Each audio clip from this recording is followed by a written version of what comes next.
Hoy vamos a dar inicio a la anteúltima clase del curso de formación que tenemos planificado para este año. Varios de nosotros, que me incluyo, no pudimos participar la semana pasada por compromisos de agenda. Igual yo la asistí en forma online después a la charla. Que como ustedes saben va a quedar todo disponible, pero la semana pasada ya Mariana empezó con el tema de planificación estratégica con perspectiva de género, lo que significaba y algunas herramientas, y hoy va a dar continuidad a eso, supongo que haciendo un breve repaso en función de las ausencias de la semana pasada. Y bueno, trataremos de que podamos ir, las personas que no pudieron asistir la semana pasada, también verla online por si después surge alguna duda, que en la última clase quizás Mariana pueda sacar también de todo lo que ha sido el curso, dar un espacio también para ese intercambio que puedan haber generado las dudas. Así que gracias de nuevo también por la disponibilidad para el día de hoy, y ya le paso la palabra a Mariana, así no atrasamos los tiempos. Gracias. Bueno, gracias Cecilia, gracias a todos y a todas por estar en esta anteúltima clase. Como decía Cecilia, en la semana pasada fue una clase un poco ploma, porque fueron muchos conceptos por ahí vinculados a la planificación con enfoque de género, pero bueno, eran necesarios. Yo voy a repasar brevemente algunos hoy, y después de este primer bloque, contarles algunas herramientas, como habíamos quedado al final de la clase pasada, que pueden ser aliadas, digamos, en la implementación de esta planificación, según quienes vienen ensayando esto, porque la verdad es que no hay recetas perfectas, vienen ensayando y vienen planteando y recomendando, ¿no? Y en la práctica han servido. Así que bueno, vamos a trabajar sobre eso, y después ya meternos en este tema de fix the knowledge, arreglar el conocimiento, ¿no? Esto de la innovación con perspectiva de género. Terminamos con las últimas salas de intercambio, y como siempre va a salir el mail con recursos y propuestas de actividad. Dentro de los ejes temáticos estamos ya en esta última parte, y hago un breve repaso sobre una conceptualización general que vimos la clase pasada, y que se vio reflejada en la actividad, que era una diferenciación que no estaba tan clara, que tiene que ver con qué diferencia hay entre la planificación estratégica tradicional y la planificación estratégica que tiene enfoque de género. Lo que nosotros consideramos en esto, y que lo que yo les contaba, cuál es la diferencia de los enfoques, tiene que ver con que la planificación estratégica tradicional se destina a todos por igual, ¿sí? Como si todos los actores involucrados en esa planificación tuvieran las mismas características al recibir los beneficios o los productos que se estén generando, ya sean institucionales o externos a la institución. En cambio, cuando nosotros nos ponemos los lentes de género en el momento de planificar, partimos de reconocer desigualdades y diferencias. Esto tiene mucho de interseccionalidad, por supuesto, en donde hay una distinción de diferencias específicas cuando uno planifica con enfoque de género, porque en realidad es una planificación orientada a la igualdad, y partimos de reconocer que hay diferencias en culturales, en el acceso a recursos, en el acceso a recursos materiales de tiempo, ¿sí? En la población beneficiaria de nuestra planificación, y que también hay otras diferencias específicas que, como vimos ya desde la primera clase, cuando hablamos de interseccionalidad, aparecen, ¿no? Sociales, económicas, de raza, de religión, etcétera, etcétera. Lo distintivo, digamos, de si nosotros nos vamos a poner a planificar con enfoque de género, es que vamos a tratar de reducir las brechas. En esto me parece importante destacar que la planificación con enfoque de género no es solo para los proyectos que están... Mariana, espérame un cachito, creo que Gabriela tiene el micrófono abierto y está... No puedo Perdón, silenciar perdón. yo. A ver. Ahí estamos. Bueno, gracias. Sí. La idea de que, de que la planificación estratégica con enfoque de género no está dirigida solamente a proyectos que son destinados a mujeres, ¿sí? Sino que uno puede planificar con enfoque de género cualquier planificación que genere en su organismo. Es una mirada distinta sobre la temática que se aborde, ¿sí? Entonces, con este marco general, lo que hicimos en la clase pasada fue brindar algunas, yo decía, yo no les voy a enseñar a planificar, porque además hay distintos métodos de planificar, para planificar, distintos enfoques, cada instituto tiene sus características particulares, pero sí fuimos marcando a lo largo de la clase pasada, que les pido a los que no estuvieron, si pueden ver el video y completar la actividad, porque me parece que es clave entender esto para nuestro rol institucional. Fui marcando qué elementos distintivos tiene que tener la planificación con enfoque de género. En este sentido, destaco el mapeo de resistencias, destaco el análisis de involucrados.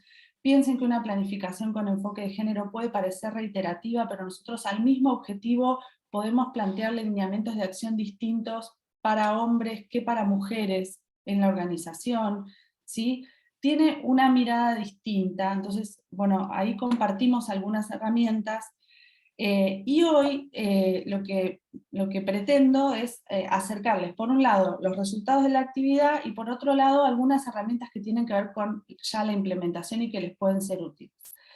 En términos de la actividad, entre quienes la completaron, el 80% no conocía esta conceptualización, ¿sí? De planificar estratégicamente con enfoque de género, y por supuesto, en congruencia con esto, han transitado distintos procesos de trabajo en planificaciones que no tuvieron en cuenta este enfoque de género al momento de planificar.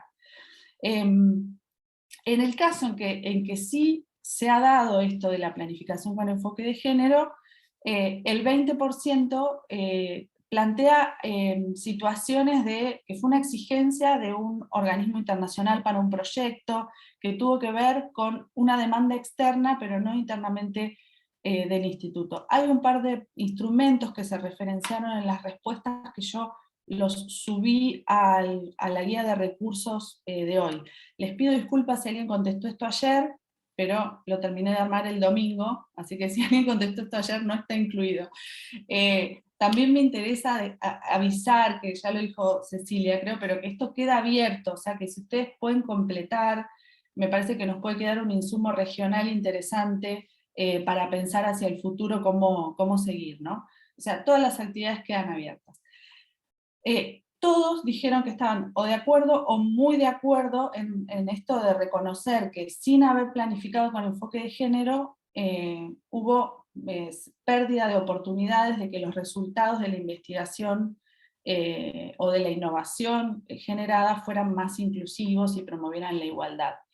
Y todos en desacuerdo con esto, ¿no? O sea, que planificar con enfoque de género no hubiera cambiado los resultados. No, claramente todos entienden que dentro de lo que han gestionado sus institutos, haberlo planificado con enfoque de género hubiera cambiado algo.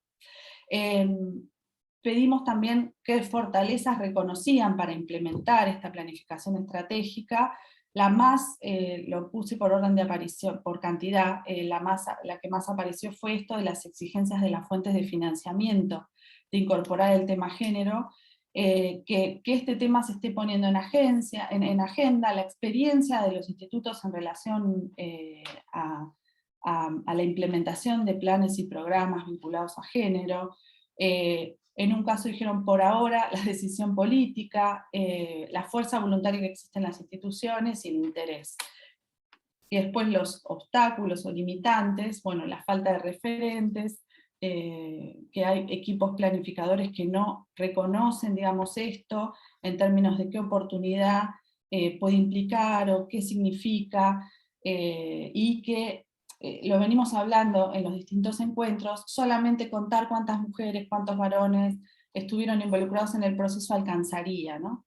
Después se menciona otra vez, la resistencia de los superiores, la falta de sensibilidad, la falta de incorporación, la subestimación, son algunas de las resistencias que se conversaron durante el encuentro y que se vienen hablando en términos también de velocidad o de cumplimiento efectivo de cosas que están pautadas, el sistema, la falta de información y de la estrategia, ¿no? En realidad encuadran bastante todas no parece nada novedoso en términos de lo que venimos analizando sobre la situación de nuestras instituciones en relación al tema género. Ahora les quiero, digamos, compartir, no sé si hay algún comentario o adicional en relación a esto, que fue lo que vimos la clase pasada, o si alguien quiere destacar algo, y si no ya avanzo con algunas herramientas que han demostrado tener utilidad a la hora de implementar. ¿Sigo? Bueno, sigo. Cualquier cosa levantan la mano. Yo les voy a listar acá algunas herramientas que distintas instituciones, organismos internacionales, han marcado como herramientas que han tenido grados de utilidad, e incluso en algunos casos está reconociendo, bueno, cuáles son las limitantes de cada uno, y que son útiles en la implementación, en un punto son aliadas en algunas estructuras institucionales que pueden mostrar mayor resistencia. Quiero marcar que con esto no garantizamos nada, ¿no? O sea, estamos hablando, como venimos desde el principio, de cambios culturales, de transformaciones que se construyen, que llevan tiempo, que demandan mucho esfuerzo y un trabajo de culturización institucional grande, pero claramente hay estrategias que son facilitadoras de esos procesos. En términos de programas conjuntos de género, esto tiene que ver con programas colaborativos o cooperativos. La idea de programa conjunto aparece bueno, en el sistema de Naciones Unidas con este nombre, pero yo hago una referencia un poco más amplia. Naciones Unidas en este sentido tiene incluso un documento de evaluación de esos programas conjuntos que ha realizado, de donde yo voy a tomar algunos elementos que me parecen importantes para destacar, pensando no en grandes programas de Naciones Unidas, sino en algunas instancias de programación conjunta o cooperativa que nosotros desde nuestros institutos podemos hacer, o con otros institutos o con otras organizaciones de cooperación internacional, ¿sí? Digamos que estas redes colaborativas en las implementaciones y en la planificación han sido siempre una fortaleza en la región, ¿no? Entonces, para cualquier tema. Entonces, en este sentido, me pareció importante tomar cuáles en estos análisis habían sido referidos como beneficios y dificultades, ¿no? Ventajas y dificultades. En términos de programas colaborativos, como sucede para todos los temas, hay una cuestión de poder construir conjuntamente un discurso en común, poder tener un entendimiento compartido. Yo entiendo que incluso a través de estos espacios, aunque no estemos haciendo un programa conjunto, pero estamos como teniendo un mismo idioma y lenguaje y comprensión de qué es lo que está sucediendo en nuestros institutos y qué pasa con el género en ciencia y tecnología, ¿no? Aparece eso como una característica muy positiva, la generación de relaciones de colaboración, y como que fortalece esta distancia entre la normativa y la puesta en práctica, se ve fortalecida como oportunidad a poder llevarlo adelante si hay una fuerza conjunta en la elaboración de los programas, sobre todo con las distintas realidades de los países. Es interesante esta mirada desde un organismo como ONU, digamos, apoyado en general por estrategias, o que promueve estrategias con mucha fuerza. Esta dificultad de llevar lo normativo puramente a lo sustantivo también aparece en esos niveles, ¿no? Entonces, bueno, lógicamente también surgirá en los institutos de manera individual.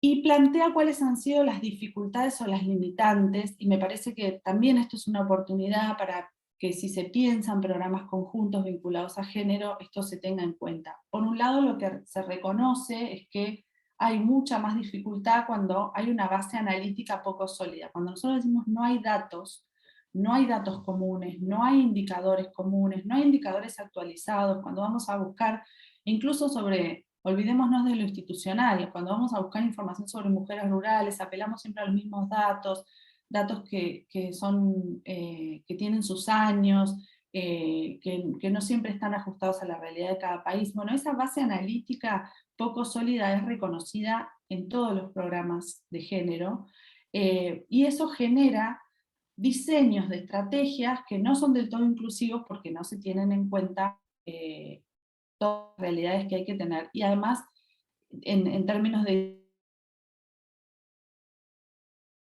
incluyendo para colaborar en el diseño de la estrategia, ¿no? Cuán inclusivos son esos diseños. También, y esto tiene que ver con la base analítica, plantea, no lo plantea así como lo estoy resumiendo yo, lo plantea un poco más diplomáticamente, si se quiere, ¿no? En términos del alcance, pero que cuando cuando los objetivos son demasiado altos o no tan realistas y que no tienen en cuenta algunas barreras sistémicas o datos de contexto, el tiempo que lleva el aprendizaje o la sensibilización de determinadas cuestiones, eso también lleva a que las implementaciones de estos programas conjuntos que tienen planes con enfoque de género no se logren. Y después, por supuesto, cuando nosotros hablamos de bajo presupuesto, esto también sucede, ¿no? Los niveles de inversión reducidos en relación a esto. Pero sin embargo, lo primero que destaco es este punto en común de la base analítica poco sólida, ¿sí? Es algo destacado a lo largo de todo el análisis.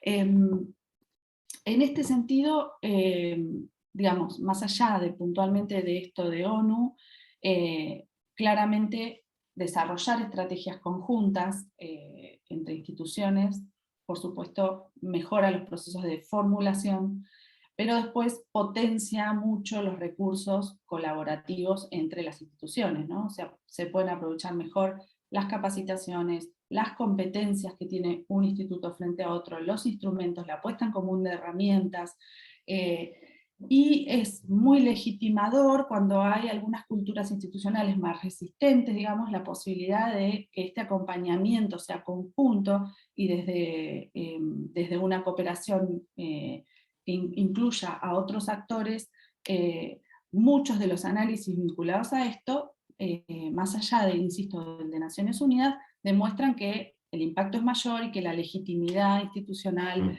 la visibilidad de lo que se logra es mayor.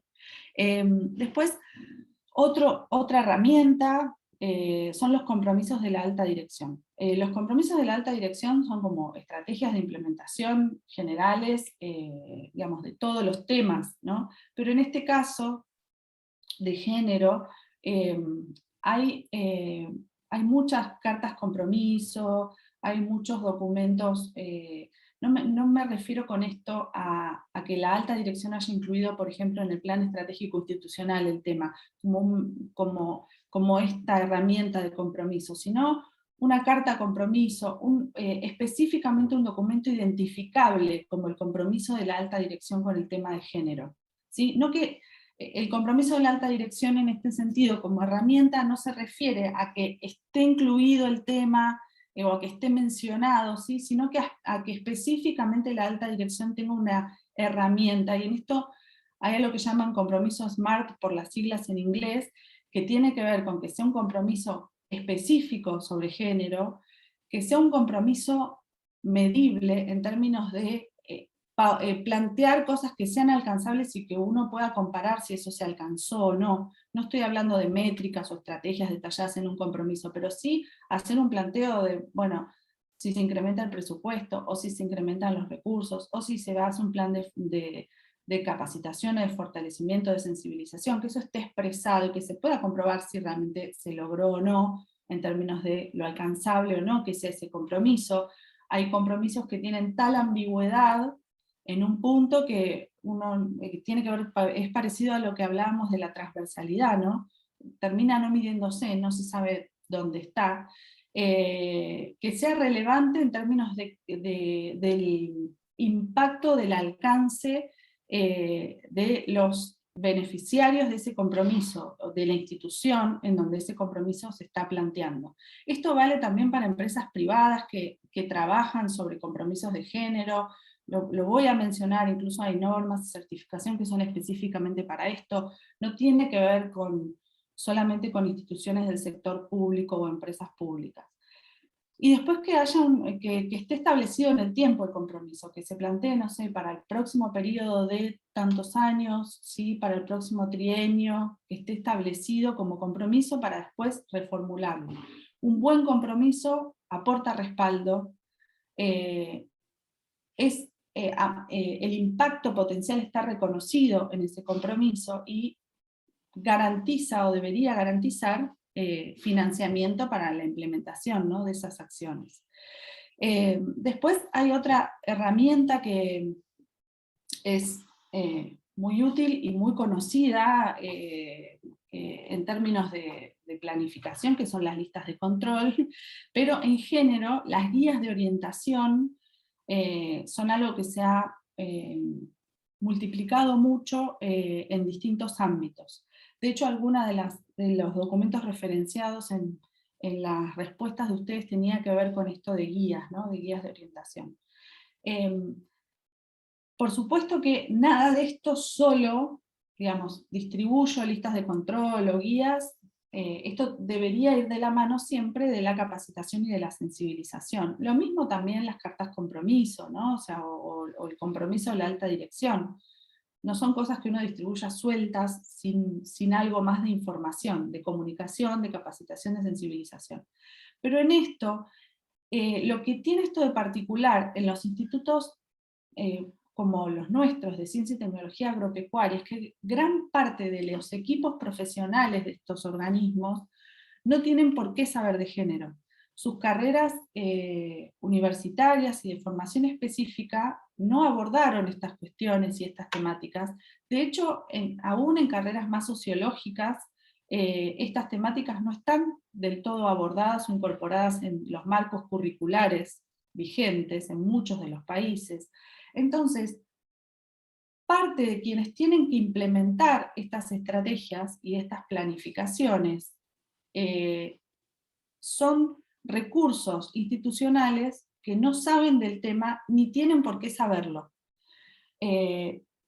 Entonces, en ese sentido, es una muy buena herramienta brindarles guías de orientación, checklist, para ir chequeando para cada fase del proyecto en el que se esté involucrado y con el carácter propio, digamos, de la institución, los procesos con enfoque de género. En este sentido, hay un montón de guías. Yo acá capturé tapas de algunas. Hay algunas que realmente son maravillosas, otras que son más específicas sobre un tema en particular, otras que tienen un carácter cultural y local muy fuerte, pero como sea, si ustedes buscan, hay montones de guías. La peor recomendación es adoptar una guía externa, digamos, y pretender incorporarla.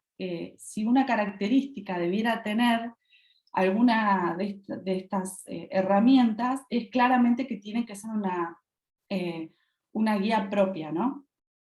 Esto lo que implica es que podemos ofrecer conceptos básicos sobre género, podemos incluso en las guías determinar qué vocabulario usamos institucionalmente para referirnos a género, ¿no? Con qué carácter, de qué manera. No estoy hablando solamente de una guía de lenguaje inclusivo, ¿sí?, sino una conceptualización que le pueda servir a un ingeniero o una ingeniera que tiene que hacer una planificación, o a alguien especialista, no sé, en ciencia de datos que está armando un algoritmo. O sea, estoy hablando de receptores de estas herramientas que no tengan por qué estar cerca de estas cuestiones, ¿no? A la vez, al unificar esto, podemos como acompañar lineamientos institucionales de manera casi inconsciente, en la medida en que estas guías estén claras. Son un gran alivio para quien las recibe, porque tiene los lineamientos claros, o tiene el por dónde ir de manera clara, ¿no? De manera práctica. En este sentido, aconsejo también, aunque sea a través de una breve encuesta o de algunos llamados tanteando qué pasa, si van a implementar algo así, releven qué percepción hay de que existiera alguna herramienta como esta, qué predisposición hay a usarla, si consideran que la van a recibir y van a creer que están leyendo un manual en chino, o hay que darles alguna capacitación, alguna sensibilización extra, ¿no? Y después que la configuración de esta herramienta tengan como premisas que sea amigable, que sea práctica, que no represente un peso o un trabajo extra en términos de su comprensión y dedicarle a la lectura, sino que pueda tener dinamismo, tiene que ser algo bien comunicado, tiene que ser algo amigable, tiene que ser modulado, porque puede llegar a manos de un equipo que esté conformado por varias cabezas que sean parte de distintas etapas del proceso, en una planificación o en una implementación. Entonces tengo que poder identificar bien si estoy en instancia de evaluación, si estoy en instancia de relevamiento de datos, qué tengo que tener en cuenta para pensar en género, si estoy haciendo un relevamiento, y qué tengo que tener en cuenta cuando elaboro indicadores. Tiene que estar modulada, ¿sí? Para que cada uno pueda entender cuál es su parte de manera acotada. En términos de que sea inclusiva, también tiene que ver con esto, o sea, tiene que ser una guía que contemple la mayor cantidad de actividades y de actores institucionales posibles. Y lo que ya lo dije, pero lo repito y con mayúscula, que sea propia, como si les insisto, o sea, van a encontrar montones de guías para montones de cosas, guía para planificar, guía para transversalizar, guía para abordar tal tema específico, bueno, quien esté a cargo de esto debiera tomarse el trabajo de, si bien se pueden claramente inspirar y tomar muchas cosas de estas herramientas, hacerla propia para que no fracase. Después hay otra herramienta que es muy interesante y que a veces está vista solamente como para documentos, ¿no? Que es la revisión por pares. Con esto a lo que me refiero es a planificaciones, cuando nosotros hicimos la planificación, trabajar en la revisión de ese documento con otras personas que puedan hacer planificación dentro de la organización o de otras organizaciones, en donde se puedan cotejar y reconocer tanto buenas prácticas, potencial, impacto de esa planificación. Esto también sirve para transferir información, conocimiento, herramientas, ¿no? Hay una lógica en todas estas herramientas, en estos temas sobre todo, muy colaborativa. Pero además, esto permite que las tendencias o los enfoques últimos, digamos, más revisados, también se puedan compartir y que las iniciativas tengan más calidad en términos de curaduría, digamos, de las temáticas y de los conocimientos que se abordan, como en algún momento hemos conversado, no hay que escribir todo de nuevo y todo de cero. Y en esto ayuda mucho esta revisión por pares. Los resultados de esto puede ser simplemente un aporte a la mejora de la planificación o de instancias de implementación, pero también puede ser la definición de un enfoque metodológico particular, ¿no? O sea, hay muchas instancias, digamos, hay muchas cosas positivas en la revisión por pares. Y la revisión por pares no necesariamente sea mirar un documento. Acá hay esta foto desde de una revisión por pares que se hizo presencialmente, ¿sí? En Europa, en la Comisión de Investigación Europea en el 2016, pero fue una reunión de revisión por pares de planificación y de este enfoque. Entonces, hay mucho ahí que surge, que puede surgir simplemente de reuniones presenciales en donde revisemos documentación, analicemos herramientas, y son aliados muy potentes de donde surgen montones de cosas. Después hay otra herramienta que por supuesto no suele depender de una persona su implementación, sino que tiene que ver con un reconocimiento, con una decisión institucional, pero que son herramientas muy interesantes, sobre todo en organizaciones más resistentes, digamos, ¿no? Porque en general están acompañados, son programas conjuntos de alguna manera, porque están acompañados de otros organismos nacionales o internacionales que tienen que ver con las certificaciones. Hay muchas certificaciones de igualdad, de certificación de igualdad de género, certificación de igualdad de género y raza. Hay algunas experiencias entre los organismos que están acá, sobre todo en Embrapa, que desde el 2017 tiene un sello, digamos, de un programa de proequidad de género, raza y diversidad. Hay una mano levantada ahí. Carlos, ¿puede ser? Dale, ahora sí. No, yo no, al menos. Ah, pero me pareció que había una mano levantada. Bueno, perdón, sigo entonces. Estos programas son programas que voluntariamente la institución decide asumir, ¿no? Todos los programas, como todo sistema de calidad ISO, 9000, 14000, digamos, son todos sistemas de calidad que, como sistema de calidad, son auditables, implican una certificación. En algunos casos se pueden hacer de manera modulada, en otros se pueden hacer de manera completa, acompañan marcos normativos y reconocen marcos normativos existentes en cada país, en cada institución, según la temática, pero tienen orientaciones y herramientas. Hay muchos elaborados propios. Sobre la derecha de la diapositiva, abajo donde dice Procesur, cuento algunos, que esto se los subo en los recursos, el modelo de calidad con equidad de género del Instituto Pasteur de Uruguay, que es un modelo que está creado en Uruguay por el Instituto de Mujeres, ¿sí? El modelo Proequidad de Género, Raza y Diversidad de Brasil en Embrapa desde el año 2007, entiendo que está discontinuado, si las chicas de Embrapa nos lo pueden contar, pero es un sello, digamos, y que va generando cambios en la operatoria institucional y tiene incidencia en lo cultural también.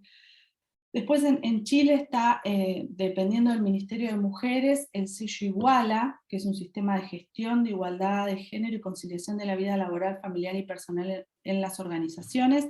También en Chile, impulsado por la Universidad Nacional y el Programa de Naciones Unidas para el Desarrollo, el sello Genera Igualdad. En Argentina, en Paraguay, este año sobre todo, no sé con tanta precisión en Uruguay, en Paraguay sí ha habido avances, se ha hablado de la generación desde los ministerios o institutos de mujeres, junto con el PNUD, de este sello de igualdad de género. Son sellos que certifican que determinados procesos institucionales se dan con igualdad de género. No son garantía de nada como el sello de calidad de ISO, ¿no? Pero sí, en donde hay organizaciones o institutos que son más resistentes a implementar o generar programas propios, estas alianzas, por ejemplo, con Naciones Unidas, pueden ser una muy buena herramienta de transformación de algunas prácticas institucionales, o por ahí no solo de implementación, sino de sumar a sectores que institucionalmente pueden ser más resistentes. A través de la certificación y este sello puede haber más permeabilidad y logro digamos, estratégicamente de implementarlo.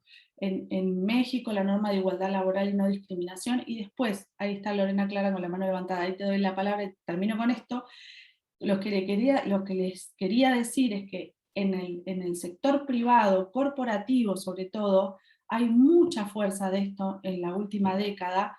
Hay un sello de igualdad de género para el desempeño empresarial, hay en ISO, el Instituto de Normatización Internacional, digamos, más reconocido, hay un Gender Action Plan, les puse un videíto que lo describe entre los recursos. En España un distintivo para la igualdad de empresa, y Lorena nos va a contar algo de Uruguay. ¿Cómo están? No, Mariana, solamente comentarles que el modelo de calidad con equidad de género, al que hacías referencia, que había escrito el Instituto Pasteur de Uruguay, y que es promovido por el Instituto Nacional de Mujeres y el Ministerio de Desarrollo Social de Uruguay, que bueno, INEA también, INEA Uruguay firmó, adscribió al modelo de calidad con equidad de género este año, y bueno, también nos encontramos en el nivel 1, que es el nivel de compromiso, transitando esta etapa, que bueno, el objetivo que se plantea es la realización de un diagnóstico organizacional para poder identificar las brechas de género. Espectacular. Gracias, Lorena. Paula, de INEA Chile. Hola a todos. Bueno, nosotros acá estamos con una nueva administración. Nosotros por primera vez, después de 58 años, tenemos una directora nacional mujer. Además, el gobierno de ahora es feminista también. Entonces, está todo para que toda esta parte de equidad de género sea implementado. Entonces, nuestra directora ya ha hecho un compromiso y nosotros estamos actualmente implementando un sistema de gestión para la equidad de género y conciliación de la vida laboral, familiar y personal en nuestra institución. Eso quería contarles. Bueno, y con respecto a la norma acá en Chile, la 3262, bueno, ya va en la versión 2, porque esta se generó en el 2012 y ahora ya estamos en la versión 2021. ¿Ya? Bueno, esta norma, como tú habías dicho, Mariana, no es obligatoria. Las instituciones o las empresas pueden hacerlo si es que quieren, en base a una mejora de gestión, una mejora continua de su proceso. Eso. Y tanto a Paula como a Lorena les consulto los plazos de implementación, o esto es modulada, o sea, son etapas o partes de certificación, por lo menos la de Uruguay, entiendo que así es, no sé la de Chile, Paula, pero ¿qué tiempos estimados tienen? Y lo otro que les pregunto es si alcanza a la totalidad de la institución o están haciéndolo por partes. No, mira, acá, por lo menos acá en Chile, la obligación es empezar por la parte central. O sea, tú te tienes que certificar en la parte central y después, en el caso de nosotros, que nosotros tenemos diferentes a lo largo de Chile, entonces podemos elegir, mira, nosotros vamos a certificar la región norte, la región sur, etc. ¿Ya? Y tú puedes elegir eso. Son 3 años, dura la certificación acá en Chile. ¿Ya? Cada 3 años tú tienes que sí o sí volverte a certificar. ¿Ya? Y funciona igual con auditoría interna, con auditoría externa. Tiene que venir aquí en Chile, hay solamente 2 empresas certificadoras que están avaladas por el INN. Y ese es más o menos cómo está funcionando actualmente en Chile. Gracias, Paula. Lorena, no sé si andás por ahí para algún estimado de años, si no, Michelle había levantado la mano también. Y no, también en el modelo de calidad con equidad de género es un modelo que también se prevén distintas etapas. Nosotros ahora estamos en la etapa 1, se firmó recién este año el compromiso, el acuerdo, y las etapas son la de compromiso, la implementación, la mejora y la sostenibilidad. O sea que sí, es algo de mediano, largo plazo, y bueno, pero sí está previsto de que la certificación se realice a nivel de todo el instituto. Si quieren les mando en el link por el chat, el link para que si quieren conocer un poco más del modelo. Ah, buenísimo, así lo sumamos al documento de recursos. Y está Michelle y hay algunos comentarios en el chat, pero Michelle, te doy la palabra. Hola. Gracias, Mariana. Sí, yo solamente quería complementar a mi colega, a Paula Cornejo, que recién estaba conversando, porque el INEA Chile ha asumido este compromiso de centrar su gestión en equidad de género desde el día 1 que asume la directora nacional. De hecho, Paula es nuestra encargada de buenas prácticas laborales con equidad, con enfoque de género, que estamos hoy en día instalando y que además estamos generando lo que hemos denominado una política INEA LDA, que es una política de INEA libre de discriminación y de acoso. y enmarcado dentro de este programa de buenas prácticas laborales y avanzando hacia la norma chilena 3262, que como bien dice Paula, esto nos va a llevar tiempo. Primero tenemos que instalar las bases, tenemos que generar los procesos internos para poder avanzar posteriormente hacia una posible certificación. No es fácil, primero porque sabemos que el sector agropecuario en casi toda Latinoamérica siempre ha sido una fuente de inequidad en materia de género, y que eso también se refleja en la constitución de nuestras organizaciones. Nosotros tenemos brechas que son estructurales, que nos va a costar demasiado irlas disminuyendo, partiendo porque somos una institución que tiene cerca de 1000 trabajadores y trabajadoras, el 70% son hombres y el 30% son mujeres, y esa distorsión en los porcentajes se va replicando en todas las instancias. En la participación en los comités externos se refleja también, por ejemplo, en la participación en el tema de perfeccionamiento. Y bueno, hoy en día estamos generando, desde abajo, estamos generando los mecanismos que nos permitan ir acortando esa brecha. Por primera vez la directora nacional ha instalado directores regionales y directoras regionales de manera paritaria. Tenemos 10 centros a nivel nacional, 5 son directores regionales hombres y 5 son directoras regionales mujeres. Y hemos ido haciendo una revisión para poder alcanzar la paridad en todas aquellas instancias de participación que después se ven reflejados al momento de la designación tanto de cargos directivos como también en los ascensos en la carrera funcionaria. Así es que, como bien mencionas, este sello sobre el cual estamos trabajando, Paula está haciendo ahí un trabajo pero a full como INEA, y creo que somos una de las únicas instituciones del sector agropecuario que nos hemos tomado en serio este tema y que ya lo tenemos instalado en la gestión. Felicitaciones, sobre todo por eso último. A mí me genera duda preguntarles, no quiero extender mucho, pero si esto ayudó como certificación externa a combatir algunas resistencias.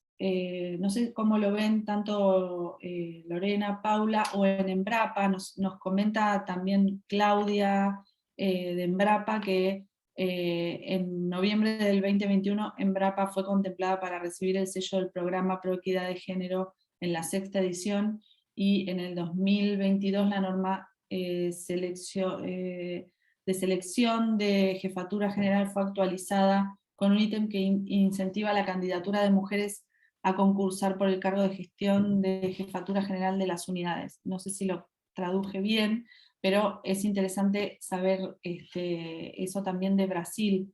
Yo no encontré la normativa de Brasil publicada, pero tengo recuerdos de haber entrevistado equipos de Embrapa en donde me dijeran que esa implementación de tantos años había hecho una transformación cultural efectivamente en la institución. Por eso me interesa saber si hay dentro de quienes están en estos procesos, si reconocen alguna ayuda de estos modelos para combatir algunas resistencias. Bueno, en el caso de Chile, Paula ha tenido ahí algunas experiencias que la hemos conversado la semana pasada precisamente, de que muchas veces la resistencia viene de las propias mujeres. Entonces ella me comentaba que nosotros estamos implementando también como INEA, dentro de nuestra cultura INEA LDA, estamos, de la conciliación de la vida laboral, familiar y personal, estamos implementando, por ejemplo, salas de lactancia materna en aquellos centros donde tenemos trabajadoras que están en periodo de lactancia materna, partiendo por ello, ya, y posteriormente queremos instalarla en todos los centros. Ahora priorizamos 6 centros, y el comentario que le hacen a Paula es, oye, pero ¿para qué gastan plata en esto si tenemos otras prioridades? ¿Ya? Y le dicen, bueno, y si le dan esto a las mujeres, ¿qué le van a dar a los hombres? O sea, ¿por qué le están dando eso? Y esos comentarios vienen principalmente de mujeres. También, por ejemplo, hemos tenido comentarios como cuando nosotros decimos que quienes representan a INEA en los comités interministeriales o en mesas de trabajo externas a INEA nosotros hemos planteado que tienen que ser paritarios, es decir, si son 20 mesas, tienen que haber 20 investigadoras mujeres y tienen que haber 10 investigadoras mujeres y 10 hombres. Y nos dicen, bueno, pero hay que ser tan ridículos para, o sea, ¿hasta dónde vamos a llegar? Vamos a llegar en eso en todo. Entonces, pero ha sido difícil, pero cuando uno les explica que la participación en mesas externas incide directamente en las redes que se generan, y que esas redes después nos llevan a tener proyectos conjuntos con otras instituciones y publicaciones, y eso incide en la evaluación de desempeño al momento de la carrera funcionaria para subir a grados. Entonces, y les empezamos a explicar eso, empiezan a entenderlo, pero ha sido un cambio muy lento, llevamos recién aproximadamente 6 o 7 meses, pero es el trabajo que hay que hacer, y quienes somos feministas sabemos que esta pelea no es de un día, no es de 2 días, es de toda una vida que hay que estar instalándolo, y bueno, y en eso estamos trabajando. Gracias, Michelle. Daniela pregunta en el chat quiénes certifican. Yo entiendo que según la norma, ¿no? En estas normas que yo contaba, en donde hay convenios nacionales con el PNUD, bueno, hay certificaciones mixtas ahí, y en otras son los mismos ministerios, si no me equivoco, con Chile y con Uruguay, que generan la norma, quienes establecen quiénes son los certificadores, o si hay empresas externas de certificación. Si no es así, me corrigen las compañeras que tienen más experiencia en esto. Gracias, Lorena, por la página, la voy a incorporar a lo de recursos. Bueno, esto, digamos, de las certificaciones y los sistemas de calidad es algo muy efervescente. Por supuesto que no soluciona todo, pero bueno, ordena mucho también los procesos de trabajo, y es muy interesante de observar. Acá les comparto, queda en la diapositiva, digamos, pero estos, el sello de igualdad de género que está destinado a empresas. Hay algunas empresas públicas que han incorporado este sello, creo que hay en algún caso en Uruguay, hay algunos casos en Chile también, que es un sello fomentado por Naciones Unidas. Hay unos pasos, digamos, de cuáles son los pasos para obtener este sello de igualdad, que son procesos que en general son bastante comunes, en términos del compromiso, de establecer un equipo de trabajo, la sensibilización, el diagnóstico. Los pasos son más o menos todos los pasos que hemos venido viendo en esta formación, y que son pasos lógicos. Muchos de los organismos ya tienen avances en esto, sin encuadrar en un sello o en una certificación, pero tienen avances, pero esto, bueno, ordena mucho estos procesos. Y son buenos aliados también cuando faltan recursos, ¿no? Bueno, yo hago acá una síntesis, digamos, de estas herramientas.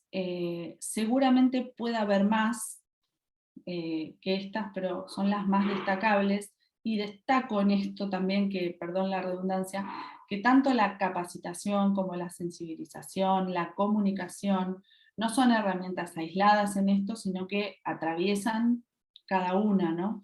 Nada de esto suelto es suficiente o funciona sin esos procesos.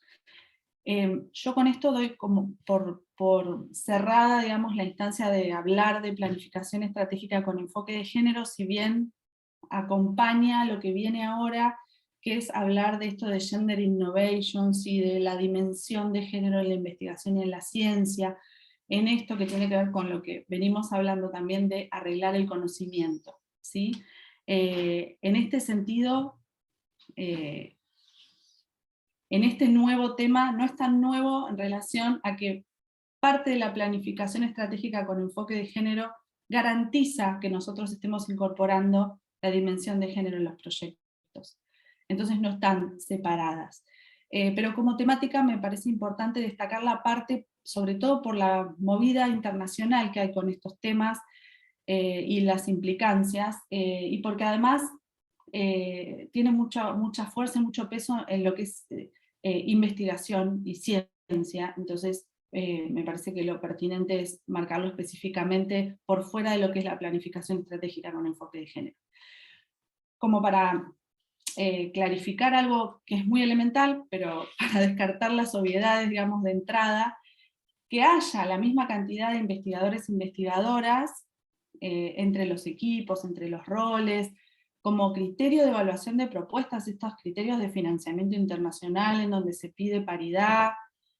Eso es que haya equilibrio de género en la investigación, que es algo diferente a que haya dimensión de género en la ciencia y en la investigación. Cuando hablamos de dimensión de género, digamos, no necesariamente equipos paritarios tengan dimensión de género.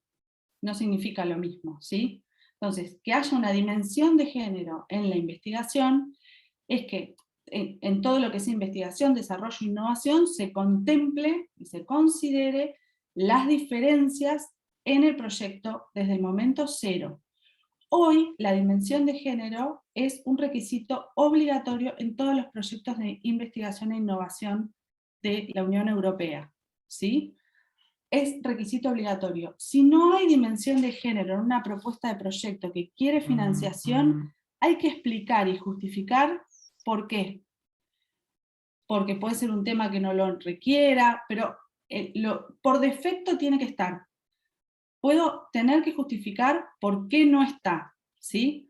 Esto me parece crucial en términos de esto que les decía, de entender cómo vienen las agendas internacionales en relación a esto, y sobre todo entender que en la ciencia y en la investigación la inclusión de la dimensión de género es una variable que determina la excelencia o no de la investigación.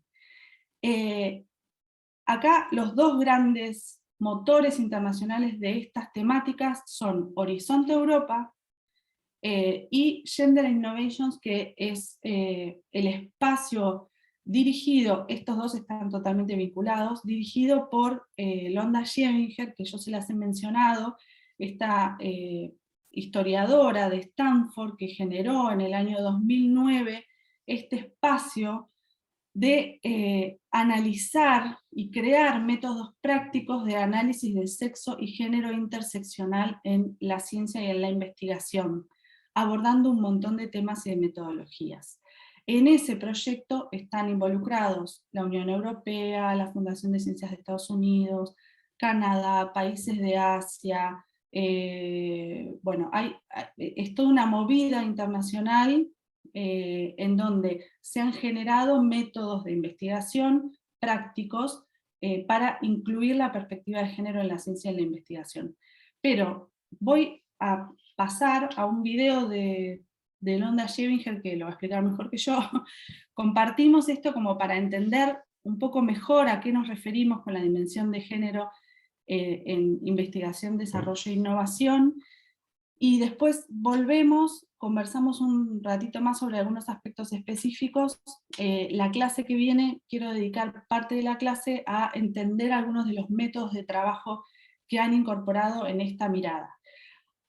Les recuerdo que lo que habíamos visto en los institutos de ciencia e investigación agrícola, agropecuaria en la región, lo que yo vi en el trabajo que hice para el BID, que hemos conversado en algunas reuniones, y algunos me lo han escuchado decir varias veces, es que los caminos vinculados a la reducción de las brechas de género y los caminos hacia la igualdad en los institutos de la región tienen como agenda la búsqueda de paridad, tienen como agenda los cambios estructurales y de normativas que mejoren los sistemas para hacerlos más igualitarios, pero en ningún caso me encontré con esta agenda de analizar cómo instituciones sesgadas generan ciencia, generan investigación, y qué productos generamos desde instituciones sesgadas.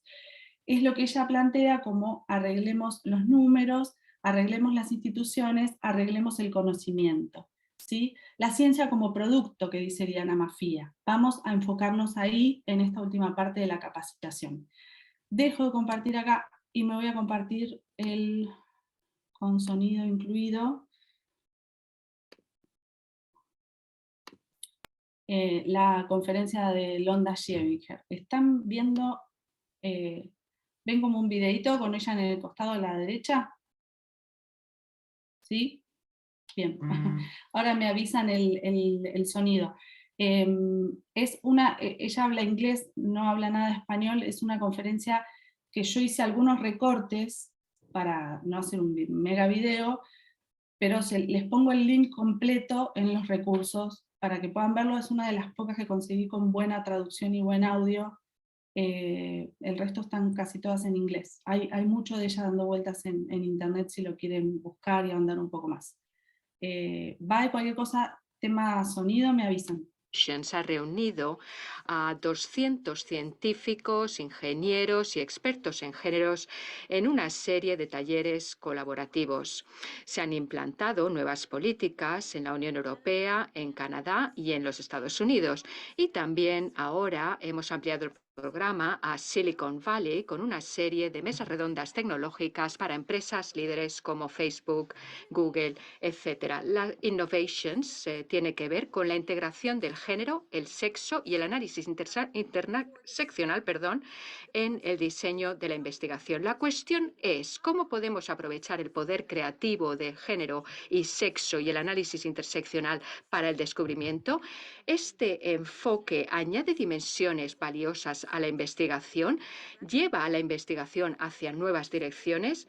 ¿Por qué puede ser esto importante para nuestra investigación? La Comisión Europea recientemente, en 2020, con el programa Horizonte, reforzó la dimensión de género en la investigación. Ahora exigen que se integre el análisis del género y el sexo en el diseño de la investigación. Y si no es relevante para la investigación que queremos realizar, que se debe justificar, entonces no se recibe financiación para esa investigación. Me complace saber que aquí, justo en Navarra, en el 2020, la convocatoria regional para propuestas de investigación y desarrollo incluía esta dimensión de género y daba más puntos a los proyectos que incluían adecuadamente la dimensión de género. Y este se promocionó a través del proyecto de Aditec, investigación con dimensión de género. Me parece que este trabajo es verdaderamente emocionante y que se está dando en todo el mundo. Bien, vamos a hablar un poquito del contexto, del trasfondo, en primer lugar. Los gobiernos y las universidades de los Estados Unidos, de Europa Occidental, han implantado tres enfoques estratégicos en cuanto a la igualdad de género en las últimas décadas. En primer lugar, los números de las mujeres, es decir, ampliar los números, las cuotas de mujeres y los grupos infrarrepresentados en la ciencia y en la ingeniería. En segundo lugar, el objetivo es arreglar las instituciones, fix the institutions en inglés, que promueve la igualdad de género en las carreras profesionales a través del cambio estructural en las organizaciones de investigación. Y el tercer punto es arreglar el conocimiento o las innovaciones con dimensión de género que estimulan la excelencia en la ciencia y la tecnología, integrando el análisis de género en la investigación. Mi charla de hoy se va a centrar en ese tercer enfoque estratégico, en arreglar el conocimiento. Esta es la área más nueva y la más importante para el futuro de la ciencia, la ingeniería y la innovación. Y es de eso de lo que trata Gendered Innovations. Bien, vamos a empezar. Hacer una mala investigación cuesta vidas y dinero. Por ejemplo, 10 fármacos han sido retirados recientemente del mercado estadounidense porque tenían efectos amenazadores para la salud. 8 de esos fármacos, de hecho, ponían o suponían riesgos para las mujeres. No sé si os haréis una idea de lo que cuesta desarrollar un fármaco. Cuesta miles de millones de desarrollar un nuevo fármaco y cuando fallan, cuando fracasan, causan muerte y sufrimiento humano. No podemos permitirlo así, que se haga mala investigación, pero hacer una buena investigación salva vidas y dinero. Un análisis, un ensayo concretamente de terapia hormonal realizado en los años 90 por el Instituto de las Mujeres de los Estados Unidos ha determinado, ha averiguado que por cada dólar que invierte el gobierno en la investigación, se obtiene un beneficio de $140 que vuelven a los contribuyentes de los Estados Unidos en forma de ahorros sanitarios. Este estudio concluyó que se salvaban vidas, que se producían menos casos de enfermedad cardiovascular, que había menos cáncer de mama y también como aspecto negativo se producían más fracturas osteoporóticas. Me gusta este tipo de métrica que utiliza el área médica, pero lo necesitamos también a nivel de ingeniería, en el terreno de la ingeniería. Es muy importante también que hagamos la investigación bien desde el principio, desde el mismo principio. Este es el objetivo de Gendered Innovation. Nuestro proyecto desarrolla métodos de análisis de género de estado del arte y proporciona estudios de caso para ilustrar cómo el análisis de género conduce al descubrimiento y a la innovación. Antes de empezar a daros ejemplos de cómo utilizar el análisis de género aumenta la calidad de la ciencia, quiero asegurarme de que todos estamos en la misma página con la terminología que estoy utilizando. ¿Qué quiero decir cuando utilizo la palabra sexo y género? La palabra sexo es muy sencillo. Estamos hablando de características biológicas, altura, peso. Es muy interesante, por ejemplo, para testar pues, los cascos, ¿no?, que nos ponemos al conducir una moto, para testar la seguridad de un vehículo. Por el contrario, el género hace referencia a actitudes socioculturales, el tipo de ropa que llevamos, el tipo de lenguaje que utilizamos, las actitudes. Y es importante saber que sexo y género interactúan. Vera Redzic-Gratzogrets ha hecho esta ilustración, esta gráfica, para nosotros, en la que aquí tenemos, por ejemplo, los genes, las hormonas y cómo interactúan con los factores sociales para así mejorar la nutrición, el estilo de vida, el estado socioeconómico y cómo esto, a su vez, interactúa a lo largo de la vida haciendo lo que somos como adultos. Muchos de nosotros pensamos en sexo y género en términos binarios, macho, hembra, hombre, mujer, femenino, masculino, pero el género va mucho más allá de hombres y mujeres. Una encuesta de 2016 de los Estados Unidos, que se volvió a hacer en 2020, demostró que el 0,6% de la población, es decir, casi 2 millones de personas de los Estados Unidos, se identificaban como transgénero. Y, por supuesto, hay otras categorías como género fluido que no estaban incluidos en la encuesta. Sabemos que 15 países permiten ya una tercera categoría como sexo en los documentos legales, como por ejemplo los certificados de nacimiento, los pasaportes, etcétera. Estos países incluyen a Alemania y a India. En los Estados Unidos hay 13 estados que permiten un tercer sexo. No sé si esto es ya una opción en España. Me interesaría saberlo. Ahora volvamos al porqué de esos 10 fármacos fracasaron y fueron retirados del mercado. Hay muchas razones por las que los fármacos no funcionan y tengo que decir que fallan más veces para las mujeres. Una razón es la siguiente. La investigación se realiza con hombres o animales que son machos o células que son masculinas y tejidos masculinos. Este estudio se realizó en 2011 y muestra que el sexo de los animales utilizados en la investigación. Vemos en azul se utilizan animales macho. El animal hembra, las ratonas en este caso, se utilizan más a nivel de estudios de reproducción e inmunología, como vemos aquí. Pero a mí lo que me interesa es toda esta zona gris, donde el sexo del animal no se registra. Esto significa dinero de investigación tirado a la basura. Lo podemos tirar directamente por la ventana porque no se registra. En la Mayo Clinic se realizó un estudio similar con células y tejidos. Y aquí tenemos que casi todo es zona gris. No se registra cuál es el género, el sexo de la célula. Ahora me gustaría volver a la idea que quiero trasladar en mi charla, es que la dimensión de género en la investigación mejora la excelencia en ciencia y tecnología. Cuando consideramos el sexo de la célula, el sexo del animal y cómo interactúan, se obtienen mejores resultados. También la dimensión de género mejora la innovación y el descubrimiento. Asimismo, mejora la justicia social y la igualdad, y para las empresas puede crear más patentes y mejorar la rentabilidad. Mi siguiente ejemplo proviene de la informática. Voy a dar distintos ejemplos de distintas áreas científicas y quizá hable de algunas de las que tocáis vosotros o tratáis vosotros. Voy a concentrarme ahora en la traducción automática. Un ejemplo de traducción automática que, por supuesto, incluye el procesamiento del lenguaje natural.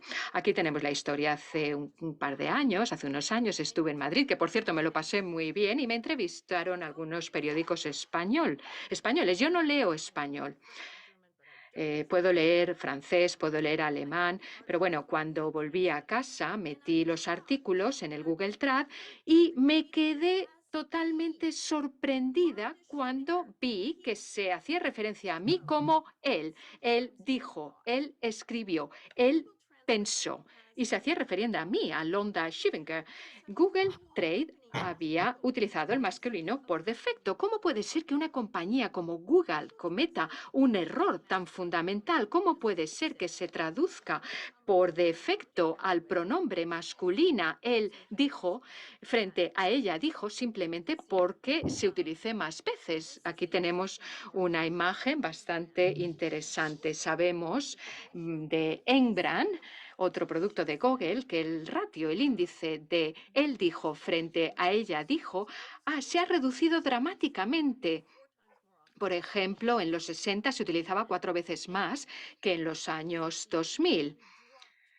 Hay un bajón espectacular, ¿no? Al llegar a los años 2000, hasta los 2000. Esta caída que vemos aquí es resultado de una enorme revolución en la cultura americana, el movimiento feminista y también el apoyo financiero del gobierno que apoyaba a mujeres en ciencia.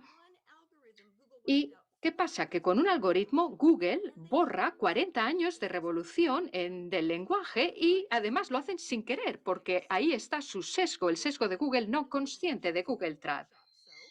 En Gender Innovation nosotros hacemos talleres y hace 2 años hicimos un taller al que invitamos a 2 expertos de procesamiento de lenguaje natural, uno de Stanford y otro de Google, y ellos escucharon durante 20 minutos y finalmente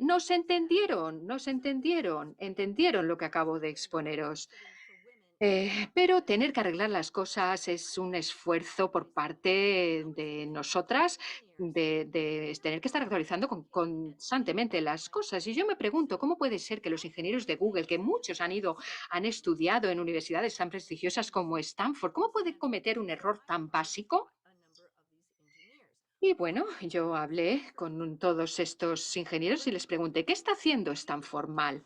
Por un lado, no se enseña análisis de género en las materias troncales de ingeniería. No enseñamos a los estudiantes análisis de género en los departamentos de ingeniería. Esto es algo que ahora intentamos arreglar. Bien, sí, algunos productos se pueden arreglar, pero ¿qué pasa si Apple, Google y otras compañías empezasen a hacer investigación de desarrollo de productos incorporando el análisis de género? ¿Qué pasaría si las tecnologías nuevas innovadoras se pudiesen concebir en base a este análisis de género? El punto que yo quiero trasladar es que este sesgo de género inconsciente del pasado amplifica las inigualdades de género en el futuro. Cuando entrenamos sobre datos históricos, el sistema hereda también el sesgo, incluyendo el sesgo de género. Por tanto, cuando un programa de traducción automática por defecto traduce como él dice, esto a su vez aumenta la frecuencia relativa de que el pronombre masculino aparezca en la web y por tanto revierte los avances tan duramente conseguidos en cuestiones de lenguaje igualitario. Bueno, pues resulta que Google, a pesar de que quisieron arreglar el problema, han sido incapaces de hacerlo.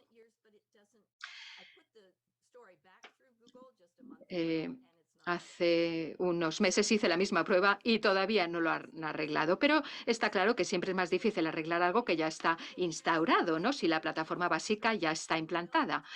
Sabemos que Google Trad está creando el futuro, la tecnología, nuestros dispositivos, los programas, los procesos, dibujan las actitudes humanas, marcan las conductas y nuestra cultura. Dicho de otro modo, ese sesgo del pasado se perpetúa en el futuro e incluso aunque los gobiernos, las universidades y las compañías implementen políticas para promover la igualdad. Por tanto, la gran cuestión es cómo pueden los humanos intervenir en estos procesos automatizados para crear la sociedad. ¿Habéis notado sobre estos ejemplos?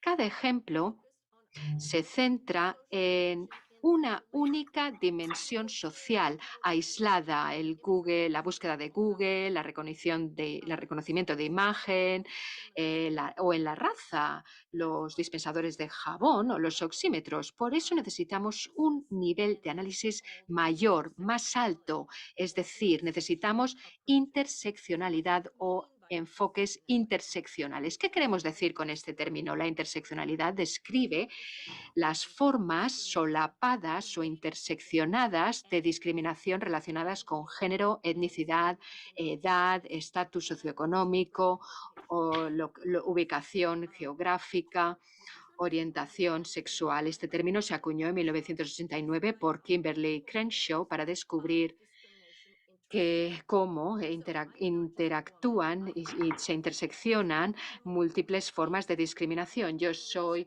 una mujer que tengo una orientación sexual, tengo una edad, tengo una etnicidad, tenemos que considerar el todo. Dejadme que os explique cómo funciona esto en el ámbito del reconocimiento facial. Esta investigación la ha realizado Joe Bulawimney, la vemos aquí. Esta investigación se llama Gender Shades. Tiene un vídeo maravilloso que os recomiendo que lo encontréis y lo veáis. No tenemos tiempo aquí. Gender Shades estudia la interseccionalidad. Concretamente, estudia cómo se establece esa intersección entre sexo y raza, y también muestra que el reconocimiento facial no funciona para las caras de las mujeres negras. Joy Bulawimney, para que le reconociese el sistema, tuvo que ponerse una máscara blanca. Ese sistema no le reconocía su cara con su tono de piel. Bien, aquí vemos cómo funciona el análisis interseccional. En primer lugar, tenemos el análisis de género. Los sistemas funcionan mejor con las caras de los hombres que con las caras de las mujeres. Y luego tenemos el análisis de raza. Estos sistemas funcionan mejor con las pieles o la tez más clara que con la oscura. En el análisis interseccional, el sistema funciona peor para las mujeres negras, con tasas de error del 35%, mientras que no funciona tan mal para los hombres de raza negra, un 12%, no funciona nada mal para las mujeres de piel más clara, el 7%, y el 1% el programa da en el blanco, hombres de piel clara.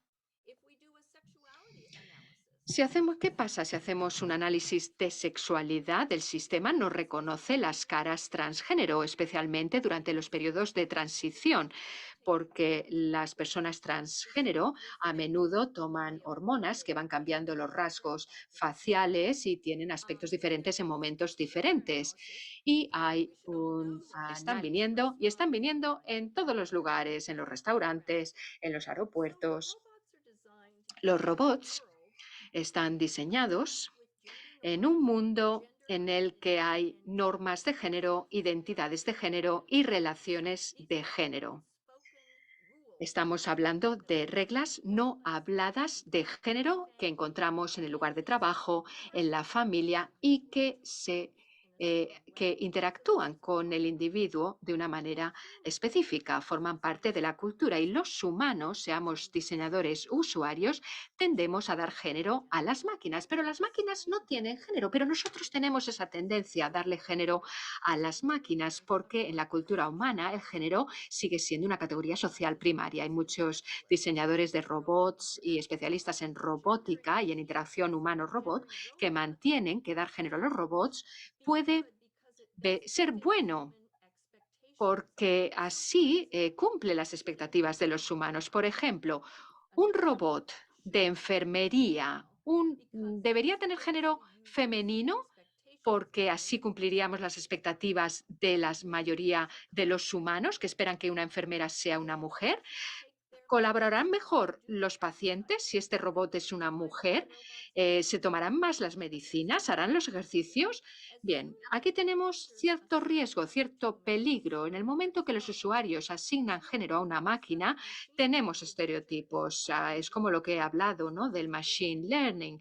El peligro de que demos género a los robots refuerce las desigualdades de género. Por ejemplo, si diseñamos robots de enfermería como enfermeras, ¿Hacemos que los hombres tengan más difícil convertirse en enfermeros? En los Estados Unidos, de hecho, ser enfermero es un buen trabajo y ahora hay muchos hombres que quieren acceder a puestos de enfermería y solicitan puestos de enfermería. Por tanto, no deberíamos reforzar el estereotipo haciendo un robot enfermera femenino. Diseñar el hardware en base a estereotipos puede amplificar esos estereotipos en el futuro. Por tanto, el reto para los diseñadores es, primero, entender cómo el género se encarna en los robots y, en segundo lugar, diseñar robots que promocionen y promuevan la equidad social.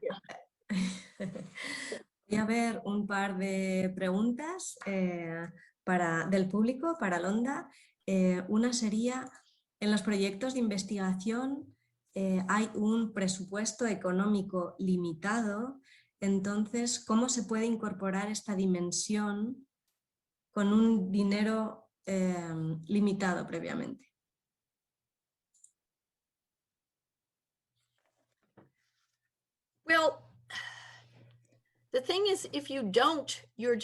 Bueno, la cuestión es que si no lo incluyes, ese componente de género, vas a tener un producto que va a fallar y eso es más caro, resulta más caro.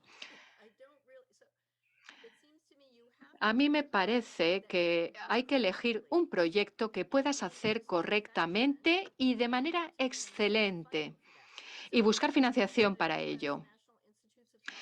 El Instituto de la Salud estadounidense ha reconocido que es necesario, se requiere que la investigación se utilice en animales macho y hembra. Saben que es más caro y están previendo ya el presupuesto, una gran cantidad de dinero para cubrir ese gasto extra. Pero tenemos que darnos cuenta de que si investigamos sin considerar el género y el sexo, las cosas no van a funcionar. Vamos a tener daños, efectos negativos. Vas a acabar con un producto que la gente no va a comprar. Yo no voy a comprar nada que no haya sido diseñado teniéndome a mí en cuenta, teniéndome a mí en mente desde el punto de vista corporal, ayudar a la gente a entender, ¿no? A los científicos y tecnólogos. A mí no me interesa marcar lo que está mal. A mí lo que me interesa es que los científicos y los tecnólogos hagan las cosas bien desde el principio. Se tienen que dar cuenta de qué factores deben integrar para que sea objetivo.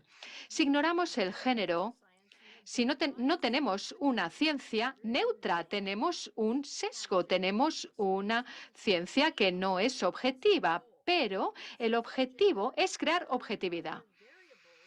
Y hay variables, el género y el sexo, que tienes que considerar en el diseño de tus variables, en el diseño de tu ciencia. Estemos hablando de seguridad de los automóviles. Es bastante sorprendente saber que los coches se testan con un maniquí del tamaño medio del hombre medio, es decir, se toman las medias de altura y de peso. Es el valor por defecto en la cultura occidental. Mucha de la ingeniería mecánica también utiliza esa referencia a un hombre de talla media. En los años 60, creo, la industria del automóvil creó un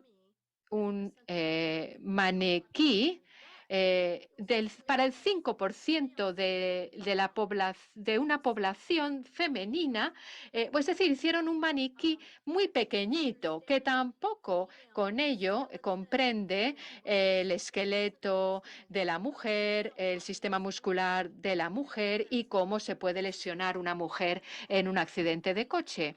Por ello, las mujeres se ven más afectadas normalmente por los accidentes de tráfico en condiciones idénticas. Tenemos que superar esos valores por defecto tan convenientes que ya hemos identificado en nuestra cultura y ahora tenemos que diseñar teniendo a todos en cuenta. En el Congreso estadounidense ahora hay un proyecto de ley que es para que se haga un maniquí en esas pruebas de vehículos en un 50%, en una tasa de 50%, con una apariencia femenina, un maniquí femenino. Y hay una mujer diseñadora de Suecia que ha creado ese maniquí femenino de talla media, ese modelo, para así poder entender cómo mantener la seguridad también para las mujeres cuando vas en coche. La ciencia no es excelente, la ciencia no es objetiva hasta que consideres todas las variables. Y tercera y última pregunta que vamos a plantear a Londa. Voy a hacer un mix de varios investigadores o investigadoras que nos plantean, ellos trabajan con plantas o en el área de físicas o matemáticas y dicen, ¿cómo puedo incorporar la dimensión de género en mi día a día en estas investigaciones?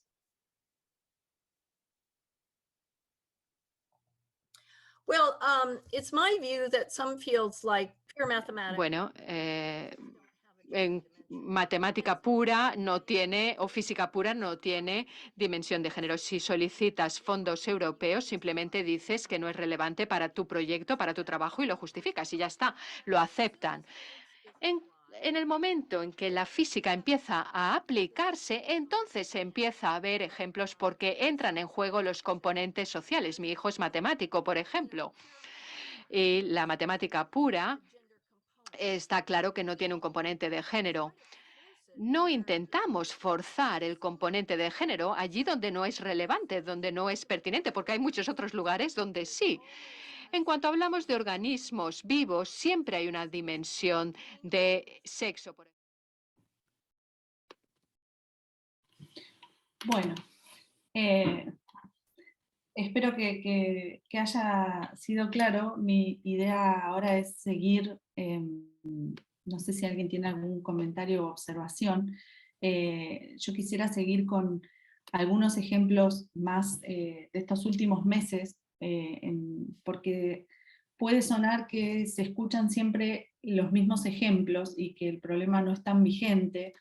Entonces traje 3 recortes de algunas cuestiones que surgieron en algunos medios en estos últimos meses. Por ejemplo, el nivel de cáncer de mamas en las cirujanas ortopédicas, que trabajan con maquinaria con rayos durante la operación. Se hizo un estudio en donde hay un nivel de incidencia de casi el 25% más en situaciones de cáncer de mama entre las cirujanas ortopédicas. Se determina después de ese estudio que el equipamiento de seguridad para los y las cirujanas ortopédicas es igual y que deja todo un costado, todo un lateral del cuerpo abierto, y que por ahí penetran los rayos y esto genera más cáncer de mama en las mujeres.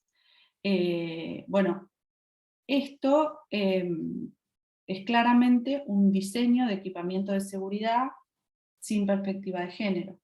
Es muy frecuente estos últimos meses, sobre todo hay mucho movimiento con esto y datos relevados sobre estudios en donde se analiza la forma en que médicos y médicas, cardiólogos reciben en situaciones de urgencia, o médicos clínicos atienden determinados síntomas. Si son mujeres, desestiman que esos síntomas puedan tener que ver con alguna cuestión cardiológica, vascular, entonces se desestiman síntomas previos que en los casos de los hombres se tienen en cuenta, entonces es creciente, son crecientes los problemas cardiológicos e infartos en las mujeres. Hay mucho análisis de esto y hay movimientos de médicos con datos muy claros y muy interesantes. Hace unos años empezó Canadá con esta investigación muy fuertemente y es algo que se ha expandido fuertísimo porque los datos son alarmantes. Llegan 2 personas con la misma sintomatología y quien los recibe de manera sesgada asume que si es mujer el problema no es cardíaco. Y en relación al COVID hay muchísima información sobre los estudios y la diferencia entre hombres y mujeres realizados en los estudios sin tener en cuenta la diferencia entre hombres y mujeres en los estudios previos.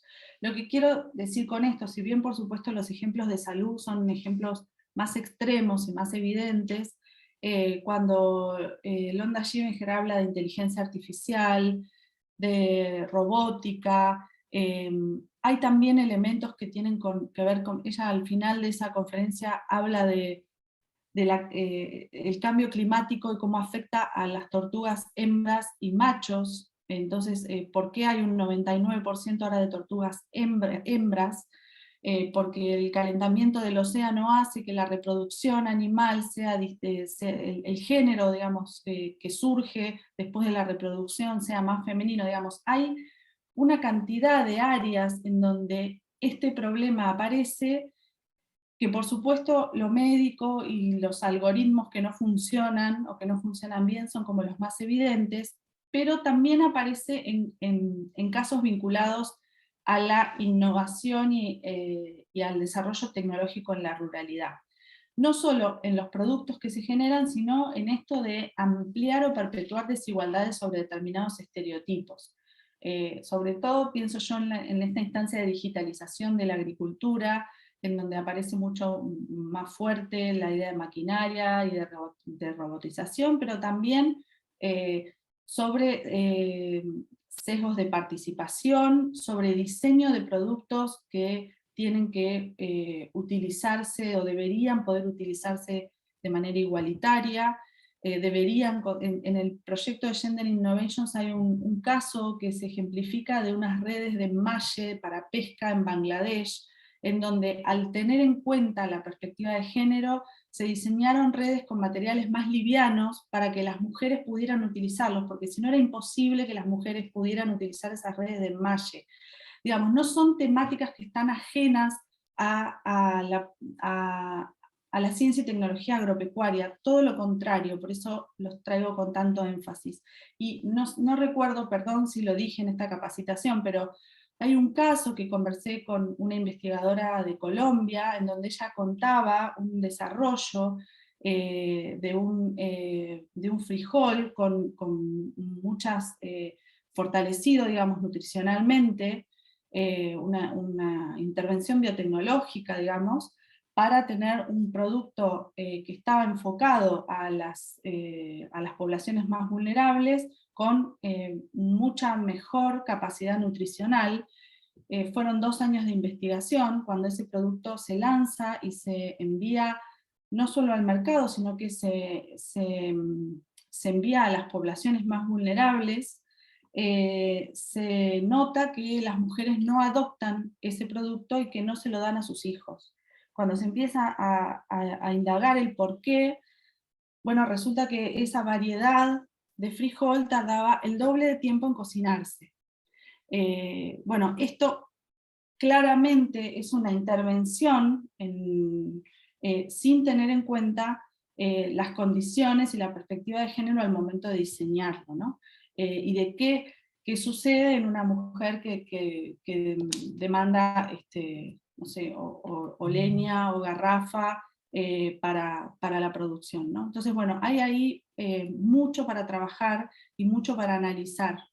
En este sentido, bueno, reitero esto de la relevancia social del conocimiento, y que también la implementación de soluciones, cuando está generada de manera sesgada y hay normas de género que influyen en su implementación, como esto que decía de los frijoles, en donde claramente esta lectura de implementación tiene que ser interseccional. Una forma de entenderlo es hacer este análisis de la dimensión de género en el proyecto, y entender esto, cómo estas normas van a influir en la implementación, y también esto de cómo la implementación va a influir en las normas, si vamos a perpetuar, si vamos a reproducir, como decía con el Google Translate, cómo un algoritmo termina destruyendo años de avances en términos de lenguaje más inclusivo, ¿no? Por ejemplo. Y acá Gender Action es el espacio de Horizonte Europa, digamos, para trabajar en estos temas, y acá ellos, lo traigo porque me parece una síntesis muy, muy clara de por qué necesitamos integrar la dimensión de género en la ciencia y la tecnología, en el contenido de ciencia y tecnología.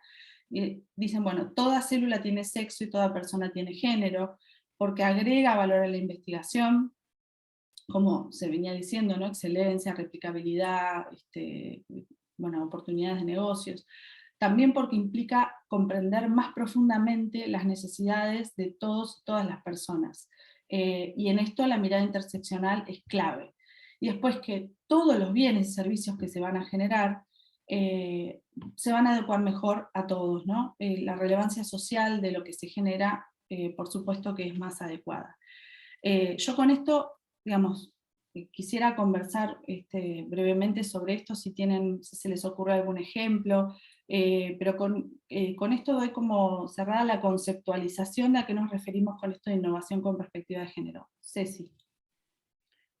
Sí, Mariana, bueno, ya hemos hablado varias veces de algunos ejemplos. Estoy pensando que ando repartiendo lo de los frijoles, pensando que era Ecuador y es Colombia. Tengo que andar, voy a tener que, entre que me cuesta traducir frijol rápidamente al español y digo Ecuador, estoy mal. Pero me imagino que las guías esas que vos decís que hay un montón, como que plantean, incluso no he leído las de la Unión Europea, pero como que debe haber un conjunto de preguntas que uno debería hacerse que responden estas cosas que vos sintetizaste un poco al final, ¿no? Ahora, a mí lo que entiendo es que algunas cosas deben surgir natural, por ejemplo, bueno, sí, tendrá impacto sobre todo en la parte de laboratorios, ¿no? Y estudio con ratones machos o hembras, o lo que sea, pero me parece que hay otras que no deben ser tan evidente la respuesta si el grupo de investigación, por ejemplo, es solo masculino. Y yo te comentaba, incluso uno de los ejemplos que tampoco, que me acuerdo, no sé si lo hablé acá o no, pero lo que te comentaba del COVID, el grupo de investigación era solo mujeres y sin embargo no se habían planteado esas preguntas. Entonces, cómo uno empieza a cambiar la cabeza de las personas, de los investigadores, para que, siendo incluso mujeres, se pregunten esas cosas, porque es como un cambio muy, muy grande, ¿no? Y cómo lo institucionalizás, porque vos lo podés, en el caso de Europa te fuerzan a hacerse las preguntas al momento de formular el proyecto, pero lo que es claro es que en las instituciones que tenemos a nivel de la región no hay esa obligación de hacerte estas preguntas antes de empezar, ¿no? Entonces, no sé. Sí, yo también creo que lo de Europa es un proceso. Hoy, digamos, desde el 2020 tiene esto como una exigencia, pero antes hubo un periodo de 5 años en donde, digamos, en donde hubo un trabajo de análisis, ¿no? Esto del análisis por grupos de pares y grupos de expertos también genera una evidencia distinta del producto científico, y que eso lo plantea, me parece que está planteado también en un análisis de la página web, o si lo he escuchado en alguna conferencia a Londa Scheminger, que ella plantea que como un resultado adicional no esperado de la implementación de estos proyectos, es que la mera implementación hace que el mismo investigador o la investigadora se replanteen la forma en la que vienen trabajando su método científico, ¿no? Y de investigación y de desarrollo. El chocarse con la evidencia. Yo creo que claramente es un proceso que no es impuesto. Hoy lo vemos como un requisito, y qué suerte que tiene el requisito, pero ese requisito llega después de muchos años de trabajar en motivar, en concientizar, en visibilizar estas consecuencias. Y por supuesto también en identificar que esto representa un costo, sobre todo en las cuestiones de medicina, pero también en una inversión pública de un desarrollo biotecnológico en donde después los usuarios no adoptan el desarrollo, ¿no? Yo entiendo como todo esto que son procesos y que no son inmediatos, claramente no lo son. Y es parte del puntapié inicial, aunque sea tenerlo en agenda y registrarlo. Eso me parece que es lo interesante. Digamos, cuando yo hice las entrevistas el año pasado, en ningún caso aparecía esto como una temática de agenda institucional. Eso es preocupante. Que esto se empiece a instalar en agenda y que se vean por ahí con un proyecto o dos, empezar a hacer ese análisis, ver qué resultados hay, es un camino que hay que construir. Y yo insisto con esto siempre, que son construcciones que deberían ser propias, porque los modelos incluso de presupuestación o de disponibilidad de recursos para atender estas agendas dentro de la ciencia y la investigación no son los mismos en nuestra región que los que pueden haber sido en Europa o en Estados Unidos, ¿no? Pero hay que empezar hay que empezar el camino de alguna manera, sin pretender que la solución esté en un año, pero el camino hay que empezar a transitarlo, me parece. Comenta Elena, confieso que Lo que fue presentado hoy. amplió muchísimo mi visión, bien, del impacto de los estudios que involucran sexo y género. Gracias, Elena. Sí, yo pienso que si agudizamos el ojo en esto, un poco en ese sentido va la actividad que les propongo. Si agudizamos un poco el ojo, encontramos ejemplos, incluso en nuestras propias instituciones. Y en proyectos en los que hemos participado. Cuando yo preguntaba en la clase pasada, en la actividad, si considerás que habiendo incorporado la planificación con enfoque de género los resultados hubieran sido distintos, y el 100% dice que sí, bueno, están viendo este análisis, me parece, que estamos proponiendo. Y si agudizamos el ojo vamos a ver que hay noticias sobre esto, que hay información. Por supuesto que las médicas son las más comunes, pero es una problemática que está sucediendo, digamos, sigue existiendo. No sé si alguien quiere comentar algo más. Cristina. Hola, Cristina. No, solo un aporte, ¿no? Es lo siguiente.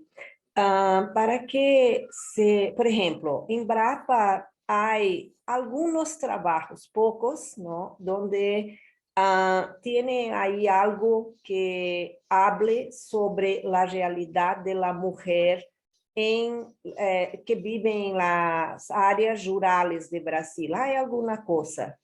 Hicimos un diagnóstico hace poco tiempo y para verificar cómo eso caminó en el tiempo, ¿no? Y se percibe que conforme pasan los años hay un aumento de esa mirada en la pesquisa, ¿no? De las mujeres. Entonces, Embrapa está en toda parte del país, hay alguna cosa, mujeres de Amazonas, de la região amazônica, mulheres em el nordeste, etc, etc. E se percebe que se está aumentando esse interesse, vamos a decir assim.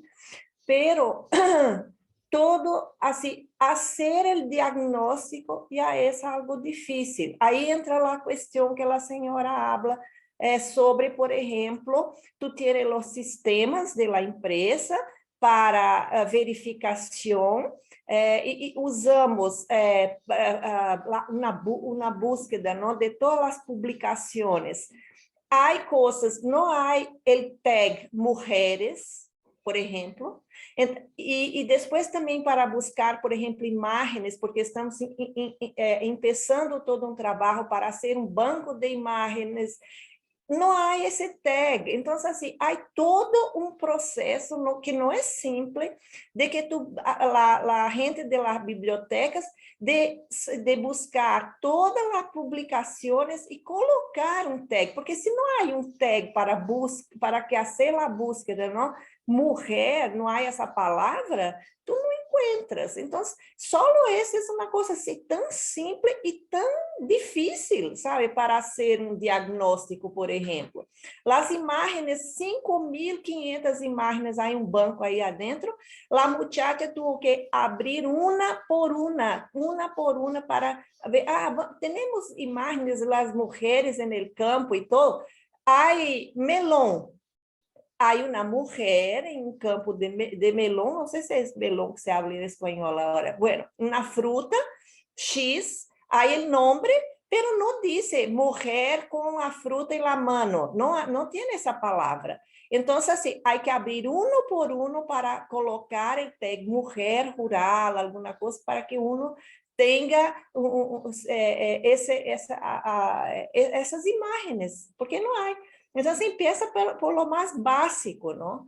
Y entonces es complicado, ¿sabe? No es un trabajo simple y que no vamos a conseguir. Hay que tener perseverancia, pero así, se começa do começo mais básico, que é arreglar as publicações e categorizar e criar tags, as imagens a mesma coisa, os vídeos a mesma coisa, porque está todo, alguma coisa todo aí perdido, difícil de encontrar, sabe? Não, é um trabalho muito árduo, sabe? Muito árduo. Bueno, es como que el producto institucional, digamos, de su registro de imágenes y de multimedia y de contenidos y de conocimiento no tiene perspectiva de género, ¿no? Es sesgado. Esa sería un poco una de las conclusiones o un ejemplo, digamos. Tenemos ahí un producto institucional sesgado. Hay mucho. Mientras Cristina, vos hablabas de las mujeres y de las regiones, yo hace un tiempo compartí una charla sobre un proyecto de brucelosis caprina en el norte de la Argentina, en donde para atender esa situación de enfermedad animal, bueno, uno de los análisis previos había permitido descubrir que quienes se encargaban de la cría de cabras eran en un gran porcentaje las mujeres. Entonces, el programa de capacitación tenía que hacerse en determinados horarios, con una convocatoria que las incluyera, específica, digamos, había un análisis previo que había permitido, fue un proyecto que después quedó trunco prepandemia, pero había un análisis previo que había permitido de manera positiva generar una capacitación técnica sobre el tema de manera no sesgada. Yo me pregunto mucho, este dato de América Latina y el Caribe, que está dando vueltas y no hay información actualizada sobre que solamente el 5% de las mujeres recibe asistencia técnica, de las mujeres rurales. Es un dato preocupante, y la asistencia técnica es un producto institucional de nuestros institutos de ciencia y tecnología agropecuaria. ¿No será que estamos generando esquemas y modelos de asistencia técnica sesgados, sin una dimensión de género, sin hacer un análisis, y que no solo nos llegan porque la cultura, las masculinidades en el agro, y cargar, digamos, las tintas, digamos, sobre siempre la estructura, la cultura y el patriarcado? ¿No será también que internamente desde las instituciones no estamos generando productos con esta dimensión incluida, que permitan que lleguen? ¿No será que no estamos planificando con este enfoque como para que eso efectivamente se pueda llegar a concretar? Nada, es un análisis para debatir, pero es algo que me pregunto, porque salvo que alguien conozca algún dato adicional sobre esto, a mí me alarma muchísimo pensar que con la responsabilidad que tienen las mujeres rurales en la producción de alimentos, solamente les llegue al 5% de ellas la asistencia técnica, que es en gran parte responsabilidad de los institutos a los que todos nosotros los que están acá pertenecen. No hablo en plural en este caso. Pero bueno, son -10, así que salvo que alguien quiera agregar algo más, agradezco los comentarios en el chat. Cora comparte la guía de Euroclima, que es una maravilla esa guía.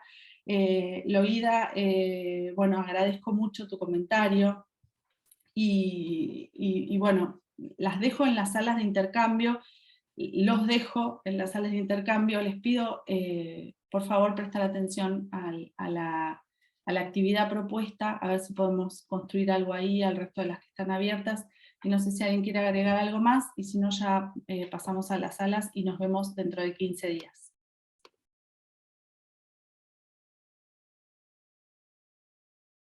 Gracias.